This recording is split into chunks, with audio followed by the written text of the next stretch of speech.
السلام علیکم ورحمۃ اللہ وبرکاتہ۔ آج ہم بات کرنے والے ہیں تجوید کی امپورٹنس کے بارے میں، تجوید کی اہمیت کے بارے میں۔ جہاں کہیں بھی قرآن کریم کے پڑھنے اور پڑھانے کی بات کی جاتی ہے تو لازمی طور پر وہاں پر تجوید کی بات کی جاتی ہے کہ قرآن کریم کو تجوید کے ساتھ پڑھا جائے، ٹھیک ہے نا۔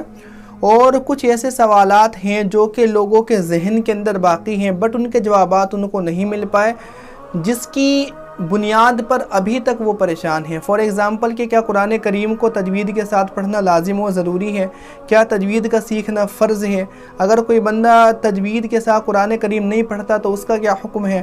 تو کچھ ایسے سوالات ہیں جو کہ لوگوں کے ذہن کے اندر ابھی باقی ہیں بٹ ان کے جوابات ابھی تک ان کو نہیں دیے گئے۔ تو انشاءاللہ پوری کوشش کی جائے گی کہ اس ویڈیو کے اندر ان سوالات کے جوابات بھی ان لوگوں کو دے دیے جائیں۔ So first of all let me tell you کہ قرآن کریم کے بیسیکلی ہم پر 5 حقوق ہیں، ٹھیک ہے نا۔ 5 حق ہیں قرآن کریم کے ہم پر۔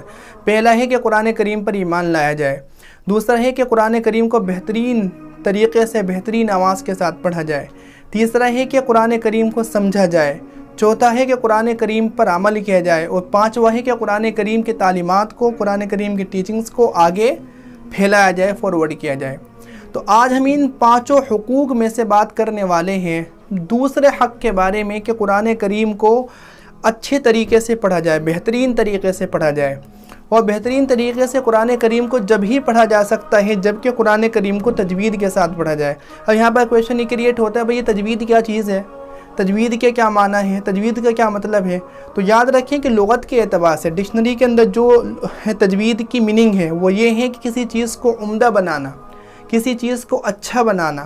لیکن جب تجوید کو قرآن کریم کے ساتھ جوڑا جاتا ہے تو اس کا مطلب یہ ہوتا ہے کہ قرآن کریم کو اس کے حروف کے مخارج کے ساتھ پڑھنا اور ساری صفاتوں کے ساتھ قرآن کریم کی تلاوت کرنا، اس کا مطلب ہوتا ہے، ٹھیک ہے نا۔ اب میں آپ کے سامنے قرآن کریم کی سب سے پہلے کچھ آیتیں نقل کرتا ہوں، پھر میں آپ کو کچھ اس کے اوپر ایکسپلینیشن دوں گا، کچھ وضاحت کروں گا، پھر سارے مسئلے انشاءاللہ ظاہر ہو جائیں گے۔ اللہ قرآن کریم میں کہتا ہے کہ وَرَتَّلْنَاهُ تَرْتِيلًا، ہم نے قرآن کریم کو جبریل کے واسطے سے اپنے نبی صلی اللہ علیہ وسلم کو ترتیل کے ساتھ سنایا، ٹھیک ہے نا۔ اور دوسری آیت میں اللہ فرماتے ہیں کہ وَرَتِّلِ الْقُرْآنَ تَرْتِيلًا، کہ قرآن کریم کو ترتیل کے ساتھ پڑھا کرو، ٹھیک ہے۔ حضرت علی سے پوچھا گیا کہ یہ ترتیل کیا چیز ہے، ترتیل کا کیا مطلب ہے؟ تو حضرت علی فرماتے ہیں کہ یعنی الترتیل ہوا تجوید الحروف و معرفت الوقوف، کہ ترتیل نام ہے کہ حروف کو تجوید کے ساتھ پڑھنا اور اوقاف کا ماہر ہونا۔ یعنی خلاصہ کلام یہ ہوا کہ ترتیل کہتے ہیں تجوید کو، قرآن کریم کو تجوید کے ساتھ پڑھنے کا حکم اللہ ہمیں دے رہا ہے کہ وَرَتِّلِ الْقُرْآنَ تَرْتِيلًا، کہ قرآن کریم کو ترتیل کے ساتھ پڑھا کرو، ٹھیک ہے نا۔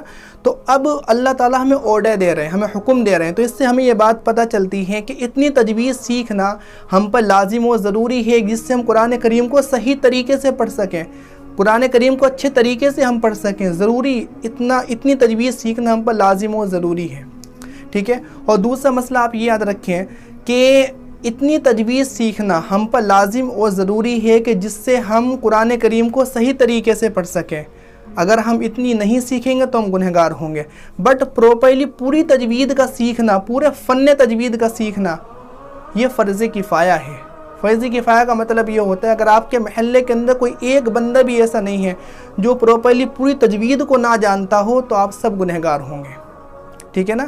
تو آپ اس بات کو یاد رکھیں۔ اب ہم بات کرنے والے ہیں بہت ہی اہم چیز کے بارے میں کہ جب ہم قرآن کریم کو پڑھتے ہیں، قرآن کریم کی تلاوت کرتے ہیں تو ہم سے 2 طرح کی مسٹیکس ہوتی ہیں، 2 طرح کی ہم سے غلطیاں ہوتی ہیں، ایک لحن جلی اور ایک ہے لحن خفی، ٹھیک ہے نا۔ لحن جلی کہتے ہیں کہ جو بالکل واضح ہو 2 4 کی طرح، اور لحن خفی کہا جاتا ہے جو کہ پوشیدہ ہو، چھپی ہوئی ہو، جلدی سے اس کا پتہ نہ چلتا ہو، ٹھیک ہے۔ تو لحن جلی جیسے کہ آپ حروف کو بدل دیں، آپ کسی حرف کو بڑھا دیں، کسی حرف کو گھٹا دیں، آپ حرکات و سکنات کی تبدیلیاں کر دیں، تو یہ لحن جلی کہلاتی ہیں۔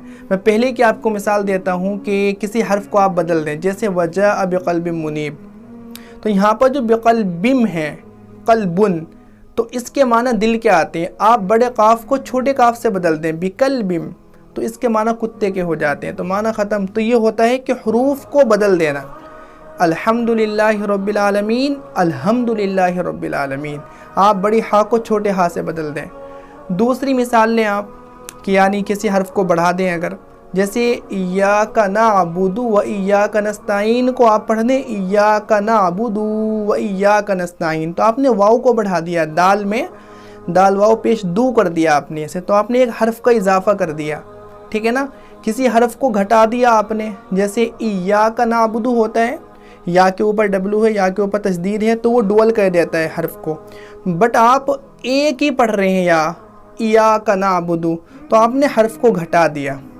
چوتھے کی مثال لیں آپ کہ حرکات و سکنات کو بدل دینا، جیسے اہدنا الصراط المستقیم، تو ہا کے اوپر سکون ہے بٹ آپ پڑھیں اہدنا الصراط المستقیم، ہا کو آپ زیر دے دیں، تو یہ ہوتی ہے کہ حرکات و سکنات کے اندر تبدیلیاں، ٹھیک ہے نا۔